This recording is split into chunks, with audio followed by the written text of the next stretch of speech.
You are tuned into the Dr. Tina Show with Dr. Tina Moore. For more, visit drtina.com. On this episode of the Dr. Tina Show, I'm going solo. I wanted to talk to you about something that's very important that you don't hear me talk about very often, and that is the topic of detoxification. The reason you don't hear me talk about this very often is because I think it is such an utter scam, the amount of products and gizmos and nonsense around the concept of detoxing. People think they can take a shake or do a juice cleanse or, suck down a bunch of olive oil to clear out their gallbladder. And there's just so much misinformation. Not to say that there isn't legitimate truth in some of those things that might be helpful, but the concept of detoxification is not as straightforward as we'd like it to believe it is. For instance, there's certain substances we cannot readily detoxify out of our systems. Once they're in, they can be pretty persistent because many of these toxins actually do a couple things that are unsavory. One is they often mimic estrogens. We call them xenoestrogens. And they can latch on to your estrogen receptors, and they're very difficult to get off. And so we're seeing this uptick in estrogen dominance syndromes, and that's very likely due to the massive toxic soup of a wasteland that we live on. I mean, this planet is super toxic. The levels of toxicity since I've been a child have skyrocketed, right? Because we've got the advent of glyphosate. I did a whole podcast about glyphosate with Dr. Stephanie Senoff. You can check that episode. We'll put it in the show notes. There's all kinds of persistent pesticides and herbicides and sprays and all kinds of things that have been introduced into the, environment. There's plasticizers in your everything plastic, right? Plastic is pretty evil and it doesn't break down very readily. And so we've got these plasticizers known as BPA would be an example. You've heard of BPA, BPA free. Well, BPA was actually created as an estrogen drug, and it was added to plastics because it was shown to make plastics more pliable. So the softer, a good rule of thumb, the softer the plastic, the more you can bend it, the more pliable it is, probably the higher in BPA it is. That's a good rule of thumb if you don't want to memorize all the fancy numbers and make yourself crazy. So we've got toxins all around us. There's toxins in our hair dye. There's toxins and phthalates and PEGs and BPA and all of these things in our skincare, in our makeup, in our drinking water, in our vegetables, in our produce. The list goes on and on. It can be very daunting, is my point. When I was in naturopathic medical school, we had a class called environmental medicine, and it was a 2-hour class. It started at 7:30 in the morning. The first hour, they would go through all the things that were toxic, and the second hour, they would tell you how to detoxify from them. Well, unfortunately, there are not a lot of options for detoxification. There really aren't. A lot of these things do not readily come out of our bodies. There are certain chemicals that don't just readily come out when you drink some kind of detox shake. These things are bound in our fats.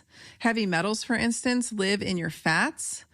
Certain toxins really like to hide out in your fats. A good example is, I'm going to use my mom. My mom's a hairstylist.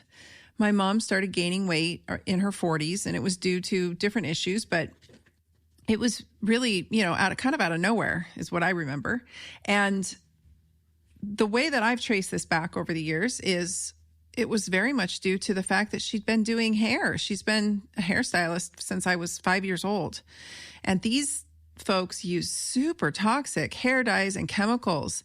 I honestly believe that if you are a smart hairstylist, you'll either use non-toxic versions, which don't always work so well, right? It's very hard to get hair dye that will hold on to the hair follicle that's non-toxic and stay. And you should probably have a hood over your workstation, like an industrial chemical chemistry lab hood to get these things pulled up and away. But instead, they're breathing them in all day. The Brazilian blowouts, so toxic, so toxic. I am so concerned that we're going to see a huge, massive amount of cancer in the stylists who did the Brazilian blowouts for so many years. Like such an absolutely toxic wasteland that is. Not to mention all the hair products we put on. It touches their skin, so they're rubbing it between their hands all day long, applying it to people's hair. I mean, it's a super toxic career path. And I think makeup is very toxic.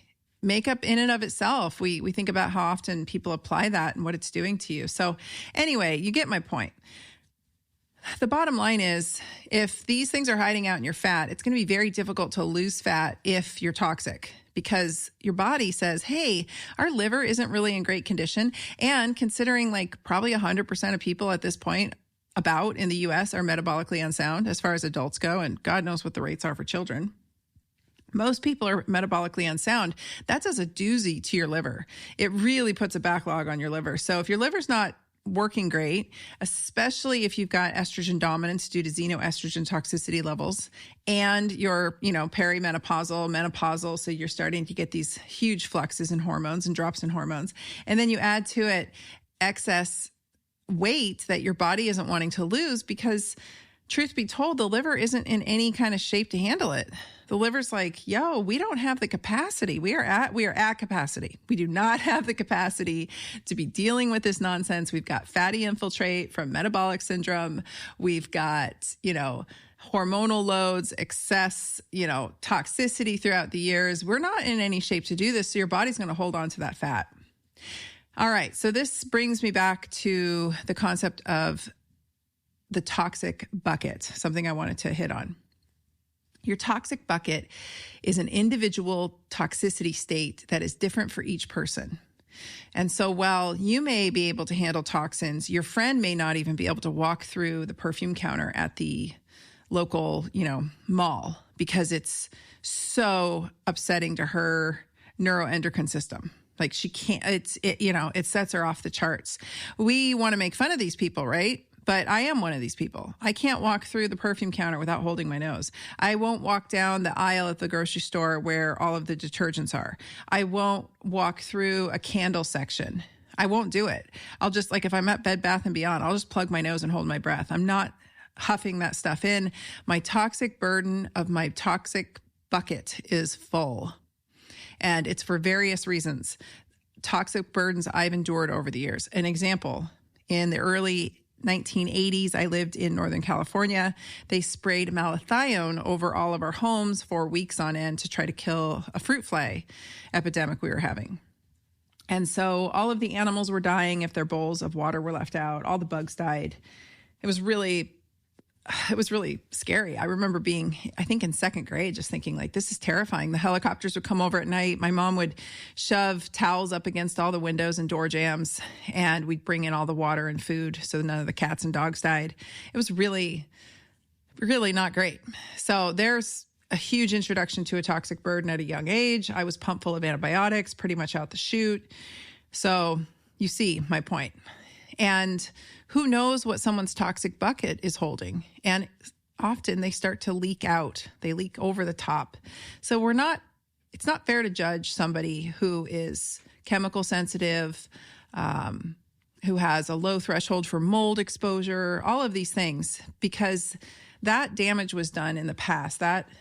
That's their toxic bucket spilling out and showing itself as symptoms. Some people have really awesome detox pathways and their toxic burden is very low, or they're just superhuman. My husband, he's superhuman. He spent 20 years in a steel mill around some incredibly toxic chemicals and metals. I'm sure he's full of heavy metals. I don't even want to know. And then he's lived on a farm his whole life, spraying glyphosate. There's just a certain amount of weeds that have to be managed on farms. And so it's not all organic, and it's not all as clean as we'd like it to be. Although he's coming around to my way of thinking and he's understanding, but we're talking 50 years of pesticide and herbicide exposure. So you see my point, but he's also tremendously durable and just vibrant and vital. And he does not seem to have the same, lack of ability to handle toxic burden that I do. I have a burdened liver. I'm right at that age where everything makes me swell up and puffy. It's very clear to me that my toxic bucket doesn't want any more hair dye. It doesn't want any more makeup on me. It doesn't want anything happening that it can't clear. And so I'm very careful. And something I do is I keep my body fat low so that it can't glom up in those tissues. But if you're struggling with weight loss, a very good thing to look at is your toxic burden. How do you do that? I just would assume it. And so this is another reason why I'm such a huge fan of saunas. And I'll provide my sauna links in the show notes because sauna is just a beautiful way to lower your toxic burden. I'm going to talk about that in a minute. The whole reason I'm doing this podcast is because we've had some train derailments happen recently, and poor Ohio. Boy, oh boy. I won't get into my thoughts around that, but I have studied watersheds in the past. That was part of my undergrad, was a decent understanding of water systems and watersheds. And this is bad, you guys. This is really, really bad. And not so much upstream, but downstream from East Palestine, Ohio. I'm very concerned with the water table. I'm very concerned with pollution in the rivers. I'm very concerned with the floodlands and the plains and the land that those rivers feed and what that means for the cattle and agriculture grown there, or the animals that we're using as food. It's bad. And then we have the whole air quality issue, right? So we've got people in Ontario this week describing really weird snow that's gray and plasticky and chemical smells, and seeing in their own water that there's these plumes of sort of that rainbow color showing chemicals. And this isn't because the water itself flowed north. It's because the rain took up the toxic chemicals that were, distributed into the air when they decided to light those train tankers on fire. And that has sent, I don't know. It's unimaginable. I paid a bit of attention to Chernobyl when it was happening, but of course I was very young, and I've since revisited it. I think HBO did a nice job on their it was not a documentary, I'm sorry. They did like a series that was as true as they could make it, right? Because that information won't be released ever, I'm sure. But the bottom line is, through the research I've done, pretty high suspicion that nuclear fallout radiation was distributed worldwide. We all started seeing an uptick in chronic illnesses right after that. So we could blame the food supply, we could blame this, we could blame that. But I've often wondered, did that have a worldwide impact? And will this East Palestine situation have a global impact as well? Hard to say. We'll never really know. But the biologist in me says this is bad. So what I wanted to do today was quickly go through just a couple key concepts when it comes to detoxification from a natural state, just logic, right? I'm not trying to promise you any shakes or teas or oils or no snake oil here. I'm just giving you really logical ways to detoxify your living space and your body. And it will tie back into all the things I talk about all the time. And so you'll get it.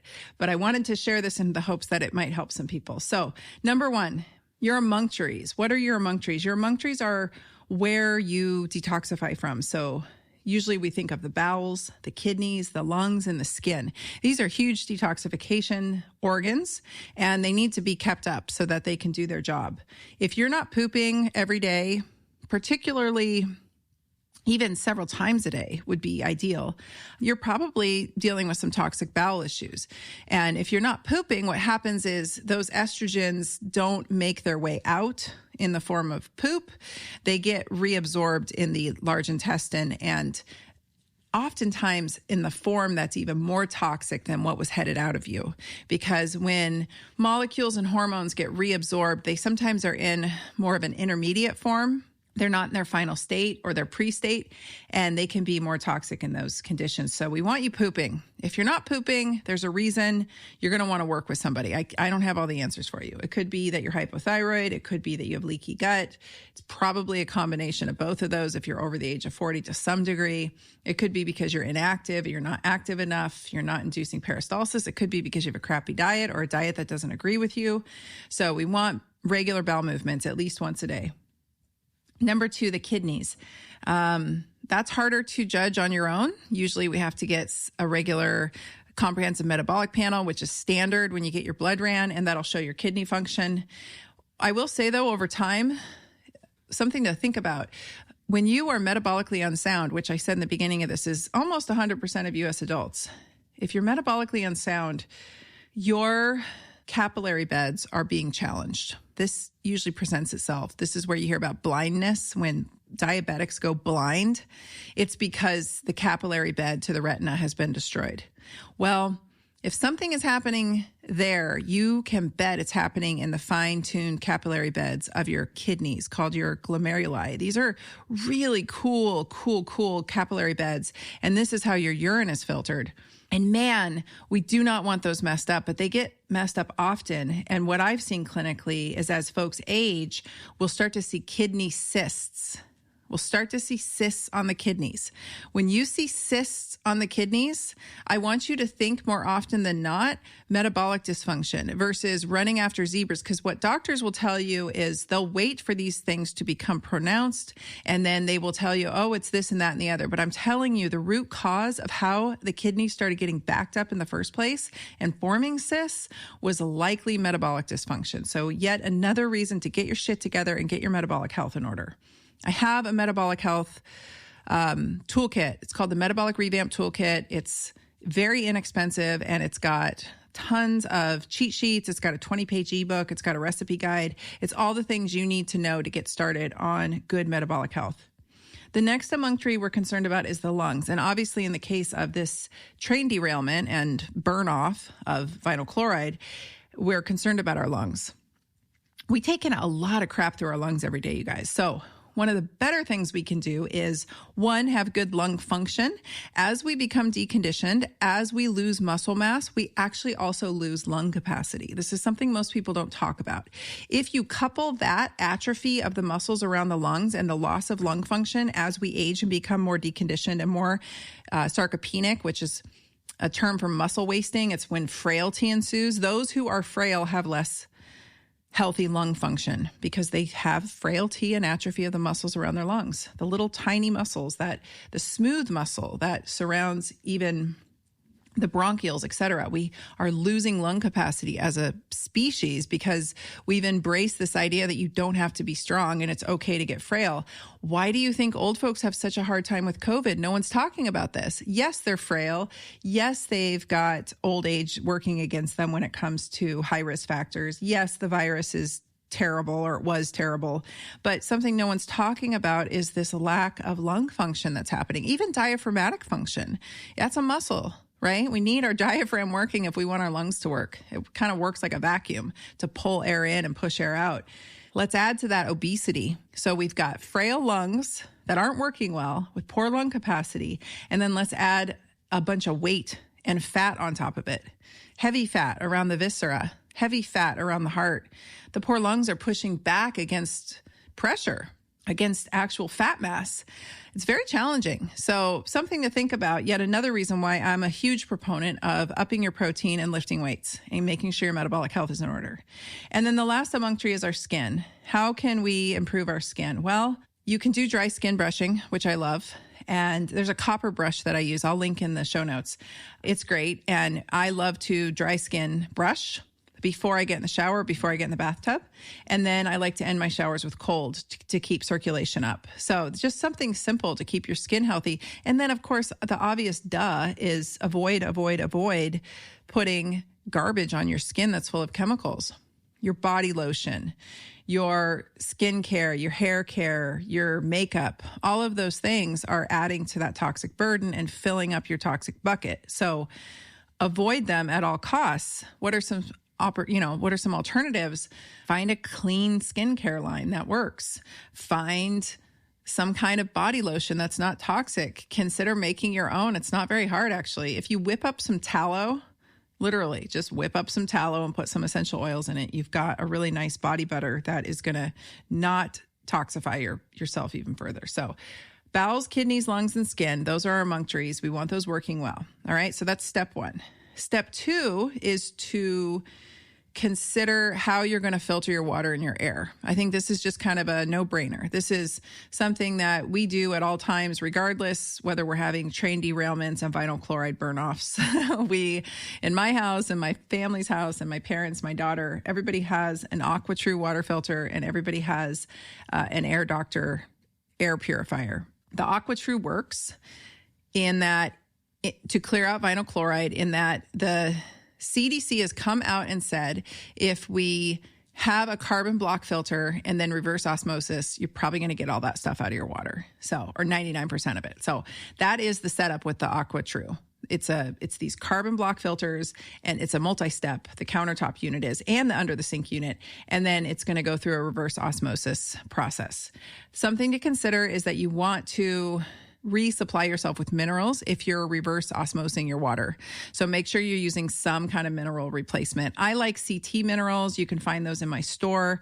It's a liquid. The liquid's been discontinued. I'm one of the only people I know of that actually has any left. And I like to keep a bottle of CT minerals next to my AquaTrue water filter. And then I pour myself a glass of water and I add a dropper full of CT minerals just to replenish my mineral status. But minerals are really important for detoxification, and they're really important for a lot of metabolic processes. So don't negate them. Don't skimp on them and think they're not important. I've done that in the past. I used to think they were not as critical as they are, but having good mineral replacement in your life can be just such a game changer for your energy, make you feel better, and obviously help all your metabolic processes. And then we want to obviously filter our air. This is important no matter what. Pollution has been shown to increase risk of diabetes, hands down, increase risk of obesity. When you're more toxic, like I've explained, you tend to be more prone to obesity because your fat cells are what's hoarding the toxins, and your fat cells don't want to let go because, again, the liver can't handle it. So you may be more prone to having endocrine dysfunction, which will manifest itself as well as contributing to diabetes, metabolic syndrome, et cetera, obesity. So if you want to lose weight, you gotta detoxify. There's your take home on that. So we've got air and water. We're doing our dry skin brushing. We're keeping our emunctories working. We're drinking clean water. That's also helping our emunctories. We're staying hydrated. You can add some electrolytes if you want, if you really want to help absorb that water better and absorb that hydration and have it work better for you.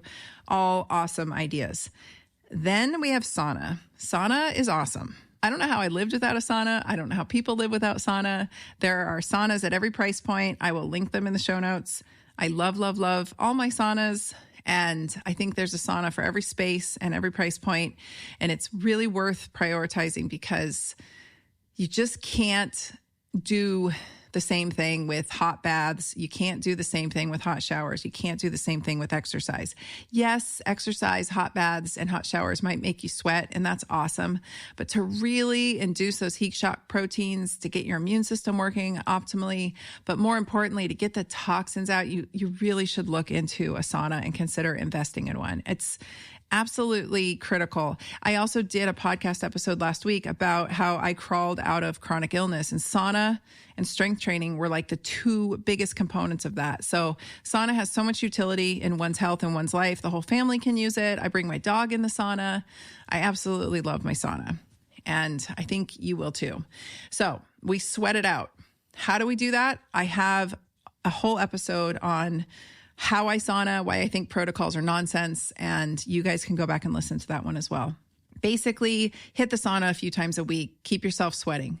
Doesn't matter the season, doesn't matter exposure. Just hit the sauna and keep yourself sweating. There's something about training your body to detox, meaning you train your body to sweat. Some of you have messaged me and said, Dr. Tina, I can't sweat. What's going on? And there's a couple of reasons why you might not be sweating well. But what's important is you will eventually sweat. If you keep saunaing, you will eventually start to sweat. And some of you are going to sweat more readily than others. And a sign of, I think, compromised health is the inability to sweat. I do think that's something to be concerned over. We want our sweating working. We want our skin working. We want that emunctory open and flowing. And so training our body to really get into that state readily and to just start the sweating process is so key. So you're going to want to use the sauna regularly. It's not a once in a while thing. It's like 3 to 4 times a week if you can do it for however long at whatever temperature your body's going to handle. That's up to you. Of course, talk to your doctor if you have some health concerns or if it's too challenging for you. Start slow and low. I have a whole podcast about it. But make sure you're getting that sauna in regularly because that's going to be a big, big one for you. And then another practical thing that is very much underappreciated is adequate protein. The reason is your kidney goes through 2 phases of detoxification, 2 main phases, phase 1 and phase 2.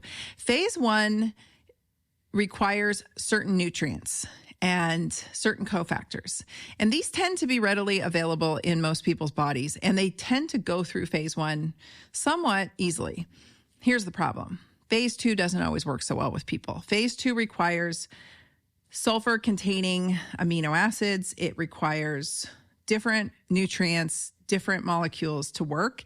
And those don't tend to be as abundant in people. What happens when a toxic molecule goes through phase one is it often becomes what's called an intermediate, which I mentioned earlier. Intermediates are often more toxic than their original form. So now we've got a bunch of people readily going through phase one, but glommed up with intermediates, not enough cofactors to go through phase two. And so they've got all these toxic intermediates floating through their body. This is a disaster. And then they're not pooping them out. They're not sweating them out because they're not moving, because they're sitting on their ass all day, gaining weight, becoming more metabolically unhealthy, feeling worse and worse and worse, which makes it harder and harder to move and harder to get yourself going in the right direction. And it's a complete disaster. Meanwhile, they're pumping ultra-processed carbohydrates all day, wondering why they feel like complete shit. And you see the problem, right? This is so challenging. Being metabolically unhealthy shrinks your brain. It causes all kinds of brain issues that you're unaware of, your ability to process emotions, your ability to have willpower, your ability to make executive decisions. It tanks out your libido, so you don't want to have sex. It makes you not feel in the mood, which pulls you away from intimate relationships with your loved ones or, your partner. If you have a partner, or if you don't have a partner, it doesn't really make you want to go out and seek a partner because you're not really going out trying to find sex anymore. Like you're not interested. And everyone thinks, oh, it's my hormones. No, it's not. It's your metabolic health. It's your lack of muscle mass. It's your lack of activity. These folks' sleep is usually screwed up, so they're not sleeping. I mean, it's a complete freaking disaster. And we just keep slapping labels on it and giving medications for it. And people are selling supplements for it too. And it's all bullshit. People's metabolic health is crap because people are eating garbage and they're not doing anything with their bodies. That is the bulk of U.S. adults. So while you may not be in that boat, while you may be trying to do everything right and still struggling, or maybe you're doing everything right and you're winning and it's working, great. But most U.S. adults are really in this vicious cycle and they really have no plan to do anything about it. These are the same folks that went out and got vaccinated so they could get French fries and frickin' beer, free beer and soda, right? We saw a ridiculous amount of people fall for that garbage. And I was like, well, there you go. There's America. So we need phase two working. We can improve our liver health with everything I just mentioned prior, but we can really improve it most of all with good metabolic health and supplying it with the appropriate amino acids. We need amino acids that are sulfur containing, like I said, like taurine, cysteine, glycine, glutamine, choline, inositol. Well, the last two are not necessarily those essentially amino acids, but you get my drift. So we get that from our foods. So we need to be eating a healthy diet full of amino acids that are going to help with the detoxification process. Guess what? Everything I just listed off, for the most part, besides inositol, is abundant in beef.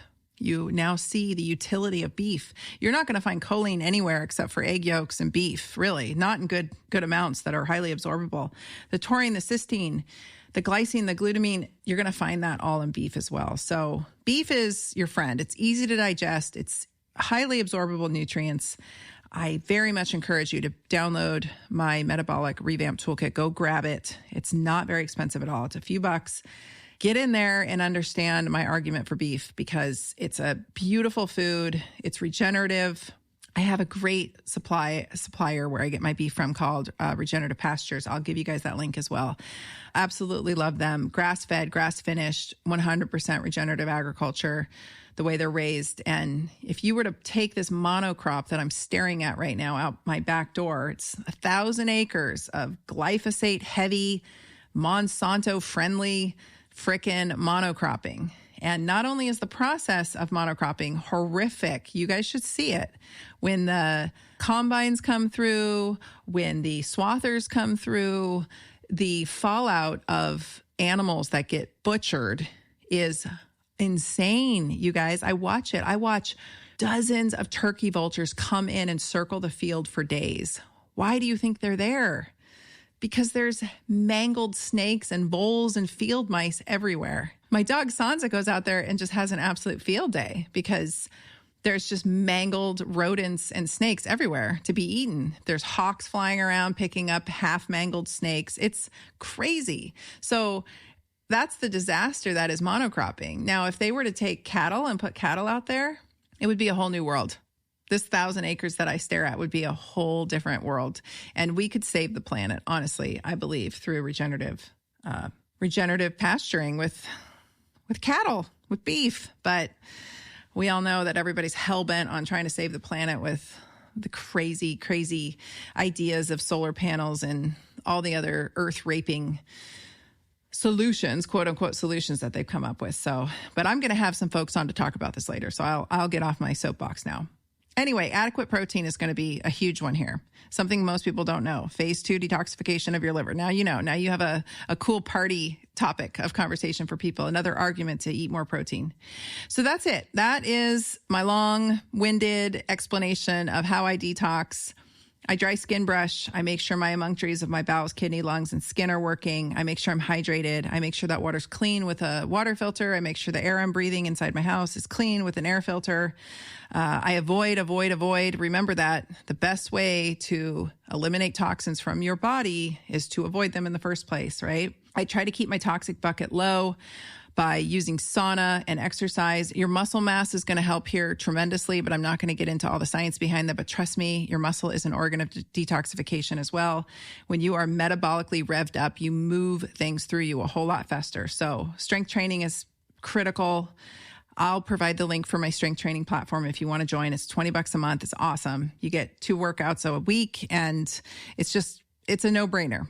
These workouts are accessible to virtually anyone. I make sure there's modifications. You may not be able to do all the moves, but you certainly can stay the course with 2 workouts a week. Anybody can do 2 workouts a week. If you can get up and down off the floor, you can participate in this. So I'll make sure that's in there for you. And I make sure I get adequate protein. And I make sure I am sauning regularly. So that's it. I hope this helps. I specifically want to say, if you're anywhere near the Ohio area, I'm so sorry. This is bad, you guys. This is really bad. And I'm pretty horrified with what's happened. I don't think this was handled well. I don't have all the information, as do any of us, but from what seems to be coming out this past week of how this was handled by the EPA and the powers that be, it was a real cluster. So I wish everybody the best, and we will be back next week. Thanks for listening to the Dr. Tina Show. Please be sure to follow me on Instagram at Dr. Tina, that's DRTYNA, and Dr. Tina 2.0, as well as visit my website at drtina.com. This is a Resonant Media production produced by Drake Peterson and mixed by Chris McCone. The theme song is by John the Guilt. As always, you can email the show at podcast@drtina.com. And if you like this episode, please rate, review, and subscribe on your favorite podcast app. See you next week. This podcast is for general informational purposes only. It does not constitute the practices of medicine, nursing, or other professional healthcare services, including the giving of medical advice. I am a doctor, but I am not your doctor. No doctor-patient relationship is formed. The use of this information and the materials linked to this podcast is at the user's own risk. The content on this podcast is intended not to be a substitute for professional medical advice, diagnosis, or treatment. Users should not disregard or delay in obtaining medical advice from any medical condition they have, and they should seek the assistance of their healthcare professionals for any such conditions. Do you suffer from IBS or other digestive issues? Are you looking for a new podcast to listen to? From the producer of The Dr. Tina Show comes the all-new health and nutrition podcast, Digest This, hosted by Bethany Ugarte. You may know Bethany as the face of the popular Instagram page Lil Sipper, or you may have even read her book. Now you can find her wherever you get your podcasts. On Digest This, Bethany examines topics such as gut health, nutrition, the food industry, and highlights specific ingredients that can be beneficial or harmful to your gut health. She also explores non-toxic options in beauty, home, and cooking essentials. If it has to do with your health, Digest This is talking about it. Each episode features an interview with health experts, doctors, and wellness advocates, and delivers you information that is, well, easy to digest. Bethany also delivers a weekly segment every episode called Bite of Knowledge, where she highlights an ingredient commonly used in food, skincare, household cleaning, you name it, and gives you the lowdown on the benefits or dangers that ingredient might have in your everyday life. From Botox, potassium, olive oil, and magnesium, all the way to those ingredients you can barely pronounce on the back of your cereal boxes, Bethany has you covered. There's a reason why it debuted at number 2 on Apple Podcast nutrition charts. Check out Digest This on your favorite podcast app. New episodes every Monday and Wednesday, produced by Drake Peterson and Resonant Media.